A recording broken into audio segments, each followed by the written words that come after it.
Hello and welcome to the Finance Welcome Workshop. This is for students who have transferred into the finance degree. I'm going to introduce myself. My name is Nicole Barfus. I am the career specialist for the finance and econ students. We also have Tyler Iote. He is an advisor. He works with students that are A through L, and Deanna Price is M through Z. Here's a picture of our likeness so you can see who we are. If you see us in the hall, please say hi. All right, so I'm just going to give you some, just a quick roadmap to graduation as far as a finance degree goes.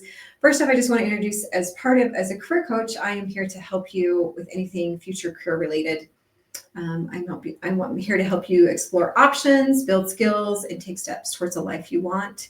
The best time to meet with me is right away. Don't wait to meet with me. Don't feel like you have to wait till your senior year to come see me because you're getting ahead of the game. By then, you're probably behind the game because there's lots of things that you want to be doing while you're in school that I can help direct you towards. So some of those things is exploring the majors within the finance career path. So if you're not quite sure what you want to do, you can come talk to me and I can show you the different career paths, the different companies to look into, so that when those companies are showing what they, internships or careers that they have open, you know who to look for.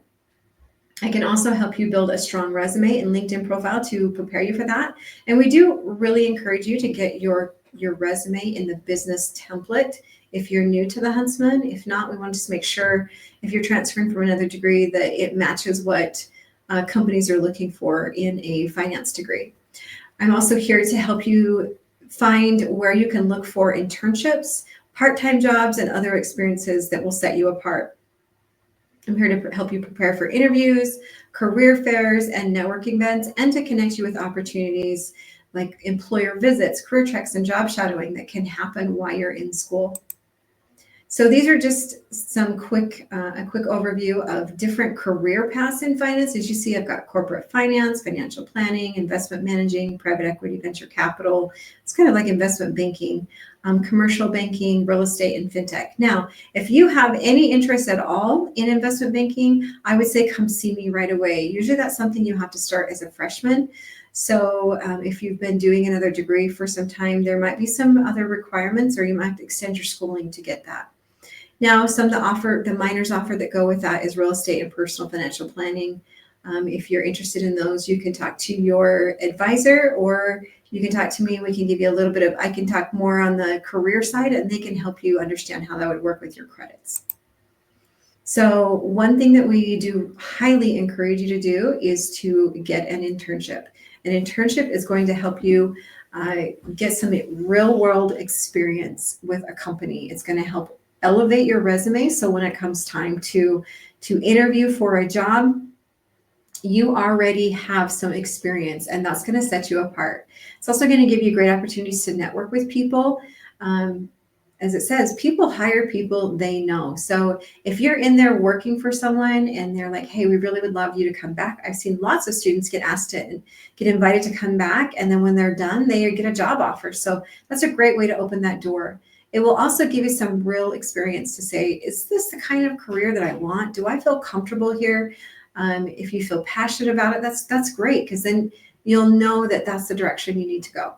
It will also help build confidence within that career field so that you understand the jargon and how that industry really works.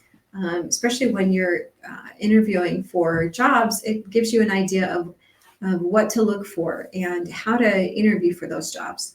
And again, last but not least, it could potentially open up offers, which is really what we want it to do. We want those internships to give you an opportunity to transition from your degree and finishing schooling into your career. And just to remind you how it works, if you are graduating in the spring of whatever year, you want to make sure you're thinking backwards while you're thinking. So if you graduate in May of 2028, the summer of 2027 and the summer of 2026 are key years that you would need to make sure you have internships. And those internships start to open in the previous fall. So for instance, this fall of 2025, we're going to have people that are opening up positions for the summer of 2026. So make sure you're on top of that and you're ready to go when those opportunities open. And throughout your time here, there's going to be different things that you want to accomplish. And again, you can come talk to me and we can go through that line by line for each year that you are here. We encourage you to get involved in clubs. Here's just something that shows you this, just the finance clubs. We also want you to get involved in other opportunities. Kobe Leadership Center is a great resource, entrepreneurship club. If you're someone that really wants to do your own thing, those are great resources to go and get involved in. All right, so here's the basic finance major requirements. For Fin 3200, which is the fundamentals, you need to have a B- or better, as all the coursework will build upon that. If you don't get a B- or better, then you won't be able to understand and succeed in the following coursework. It does take 70 credits to graduate with this major, and internships count for credit if you want to do that. It's Fin 4250 is the credit. Talk to me or Deanna, and we can explain the process. You do need 120 credits to graduate with a bachelor's program in the entire university. 40 of those credits have to be upper division 3000 level or above. So most of your upper division courses will be filled in with the finance major. You do have general education requirements and depth education requirements. You need to have a 2.5 GPA to graduate in the finance major. And so make sure that you're keeping up on your grades. We do have a repeat policy in the Huntsman, and this is for all the majors in the Huntsman. You can take a course once and then repeat that course one more time. So 2 total attempts per course. It goes off the most recent attempt, not your best attempt. So if you get a B+ and you want to get a little bit better and then you end up getting a C+, the C+ will be permanent on your transcript. We do have an appeals process where we can try and appeal that if some extenuating circumstance happens during the semester, like a family death or a divorce or something like that. But for the most part, we're pretty firm on the repeat policy. If you have any questions or if you have further inquiries about the program, feel free to schedule an appointment with me, Deanna, or Nicole. You can see the link here. But thank you for watching the finance workshop.